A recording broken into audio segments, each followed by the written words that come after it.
Sim, Copa Governamental tá Copa que está organizada especialmente para o aparato não governamental, departamento não governo.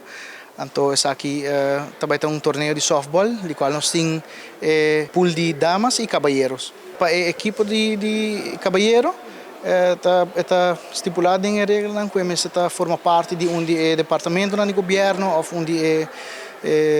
sim, tem uma função do governo. Então, a categoria de damas é um tique mais flexível, só que está mais tanto famílias, porta romã, maior, porta miú, que pode participar do time.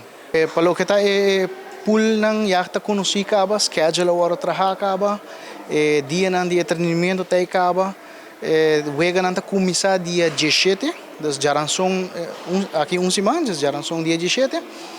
Playoff está dia 26 de junho, então a final está dia 27 de junho. Está terminar a fecha aqui. O Wega não toma lugar na Kuda Wecha Ballpark, entrada está completamente grátis, chega para apoiar nosso jogador e também enjoy de entretenimento que nós também temos. Interessante, porque a equipe de damas por participar back, nós reintroduzir aqui. E também eigenlijk a ideia se trata que cada ano outro departamento de governo para organizar esse evento aqui. Então, aqui está certo. Me quero invitar o povo de Aruba completo para assistir na Copa Governamental 2026 e enjoy de todo o entretenimento que nós também temos durante o campeonato aqui.